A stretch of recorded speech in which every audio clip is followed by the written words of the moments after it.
Uma notícia amplamente divulgada já nos primeiros dias de 2021 foi o anúncio da saída da Ford do mercado brasileiro.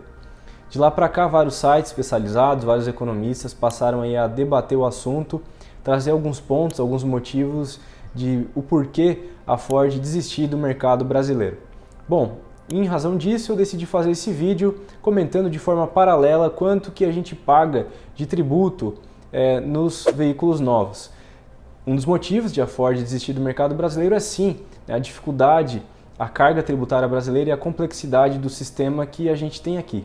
Então, vamos entender quanto que a gente paga de imposto num veículo novo e quanto que a gente pagaria num veículo sem imposto.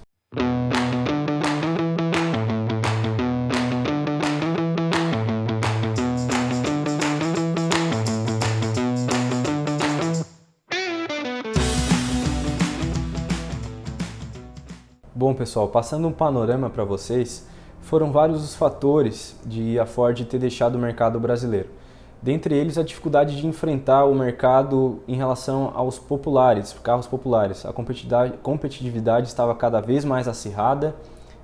A Ford tem o Ford Ka, o EcoSport, o Fiesta e sentia muita dificuldade de enfrentar a Hyundai com a HB20, por exemplo, o Onix da Chevrolet. Então ela decidiu focar no mercado de carros mais premium, SUVs, buscando agora trabalhar com elétricos. Então não foi só o custo Brasil que levou a Ford a sair daqui, mas sim o custo Brasil teve um impacto muito grande. E o que é isso, o custo Brasil?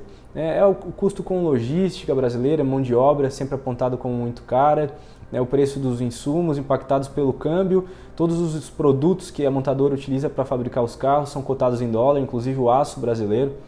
O custo para a Ford aqui no Brasil realmente estava muito alto, E dentro desse custo há o custo tributário, que a gente bem conhece, a gente sempre fala aqui, com uma burocracia e uma carga tributária muito alta. Feita essa explicação e tendo identificado sim que os tributos, o sistema tributário brasileiro foi um dos fatores que levou a Ford a desistir do mercado brasileiro, a gente vai pegar hoje um gancho nessa história da Ford e explicar aqui para vocês quanto que a gente paga de tributo nos veículos novos que a gente compra. Porque sim, gente, o valor dos tributos eles são repassados pela montadora e quem paga é o consumidor final, no fundo, Então é importante a gente entender quanto que a gente paga de tributos nos veículos novos. E eu adianto para vocês, não é pouco.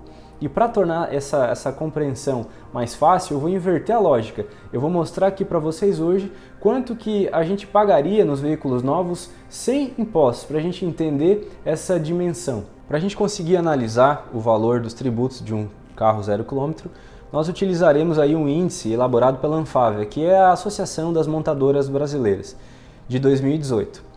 E nesse ano a Anfavea fez um levantamento e apontou que quando a gente compra um veículo 0 km, cerca de 30,4% do valor daquele veículo vai ser composto somente por impostos, por tributos. Bom, então eu elaborei aqui algumas simulações para a gente conversar. Vamos falar aí do Volkswagen Virtus, quanto que ele custaria sem imposto, pessoal? Então um modelo de entrada desse carro, e esses veículos que eu vou falar são valores de 2018, não é possível que houveram reajustes no período, mas um Volkswagen Virtus, modelo de entrada, custava em 2018 R$ 61.390. Se a gente conseguisse comprar esse Volkswagen Virtus sem imposto, pagaríamos R$ 42.727. Então o valor do imposto do Virtus, R$ 18.663 só em imposto, E esse é o valor da economia que a gente conseguiria obter se não tivesse imposto nesse veículo.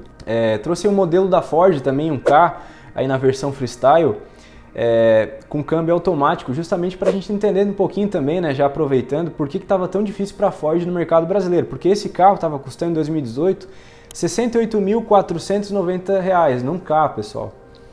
Então, e se esse carro fosse vendido sem imposto, ele custaria R$ 47.669, ou seja, R$ 20.000 com 821 só de imposto.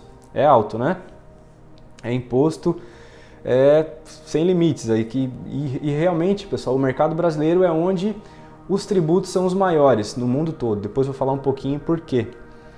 Falar aqui também do Honda Civic, na versão Sport, ele custava 97.900, sem imposto ele sairia por 68.138. quase 30 mil reais aí só em impostos. E para finalizar a lista, um carro de luxo, o Volvo XC40, o preço do Volvo na época era R$ 174.950 e sem impostos ele sairia por R$ 121.765. E quanto mais caro o carro, obviamente maior o valor do imposto, né? Então, de economia sem imposto nesse Volvo seria R$ 53.185. Olha o valor de imposto que é pago num carro, né, dessa cifra, pessoal. Um carro que custa aí na média, né, de R$ 174 mil, mais de 50 mil é só em tributo. Bom, deu para ver, através desses exemplos que eu dei, o quanto a gente paga de imposto sobre os veículos novos no nosso país. E é por isso, pessoal, que infelizmente a gente tem a maior alíquota de imposto quando somado todos os tributos que são aplicados nos carros novos no nosso país. E em nenhum outro lugar do mundo se paga tanto imposto sobre veículos novos quanto no Brasil. Para a gente ter uma ideia, nos Estados Unidos, que é considerado um lugar mais justo para comprar carro em relação aos tributos, a alíquota aplicada lá média é de 7%.